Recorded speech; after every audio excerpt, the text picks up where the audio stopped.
ایک عورت عراق سے آئی، اس کی 5 یتیم بچیاں تھیں تو اسے ضرورت تھی وظیفے کی۔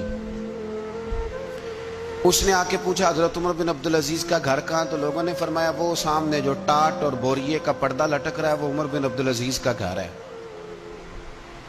دروازے پہ دستک دی تو ایک عورت اندر برتن دھو رہی تھی۔ پوچھا السلام علیکم، امیر المومنین سے ملنا ہے۔ وہ کہنے لگی اس درخت کی چھاؤں میں بیٹھ جاؤ، ابھی تشریف لاتے ہیں۔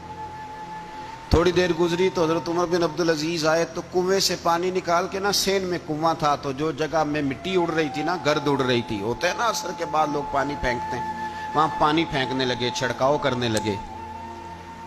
تو تھوڑی تھوڑی باتیں وہ خاتون آپ سے کرنے لگی تو وہ جو عورت آئی تھی نا، وہ کہنے لگی تم غلام سے باتیں کر رہی ہو، تمہیں پردہ کرنا چاہیے۔ وہ کہنے لگی یہ غلام نہیں، یہ میرے شوہر ہے اور یہ امیر المومنین عمر بن عبدالعزیز ہے۔ کہنے لگی یہ عمر بن عبدالعزیز ہے؟ کہا ہاں یہ عمر بن عبدالعزیز ہے۔ تو وہ خاتون حاضر ہوئی، کھجوریں اس کو دی گئی کھانے کے لیے۔ اس نے کہا حضور میری 5 یتیم بیٹیاں ہیں، مجھے وظیفہ چاہیے۔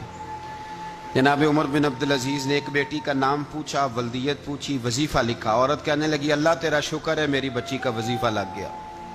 دوسری کا نام پوچھا، ولدیت پوچھی، عمر پوچھی، وظیفہ لگایا، اللہ تیرا شکر ہے میری یتیم بچی کا وظیفہ۔ 4 بچیوں کے وظیفے عمر لکھتے رہے، خاتون اللہ کی حمد کرتی رہی۔ 5ویں کا لکھنے لگے تو کہنے لگی میں نے زمانہ بڑا دیکھا ہے پر عمر بن عبدالعزیز تیری طرح کا بندہ نہیں دیکھا۔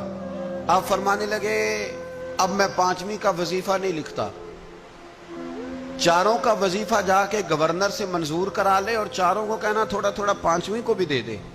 حضور کیوں نہیں لکھتے؟ فرمایا جب تک تو حمد کے لائق رب کی حمد کر رہی تھی میں وظیفے لکھ رہا تھا، اب تو نے میری تعریفیں شروع کر دی۔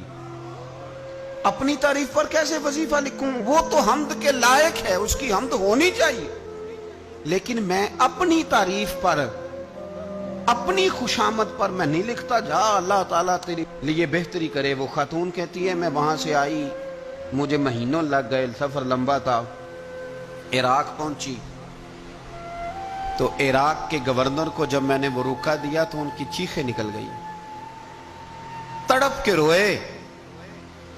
میں نے کہا کیا ہوا؟ کہنے لگی بی بی جس نیک آدمی نے تجھے یہ لکھ کے دیا تھا نا، چند دن ہوئے ان کا انتقال ہو گیا۔ عمر بن عبدالعزیز پردہ فرما گئے۔ وہ خاتون پھر روئی، کہنے لگی یتیم بیٹیوں کا اب کیا بنے گا، اس رکے کا کیا بنے گا؟ تو آپ فرمانے لگے بی بی جب امیر عمر بن عبدالعزیز جیسا ہو تو گورنروں کو بھی اللہ کچھ توفیق دے ہی دیتا ہے۔ اگر انہوں نے تیرا وظیفہ زندگی میں لکھا تھا تو فکر نہ کر، جب تک میں زندہ رہوں گا وظیفہ مدینہ سونا ہے جتھے سوہنے نے ڈیرے لائے مدینہ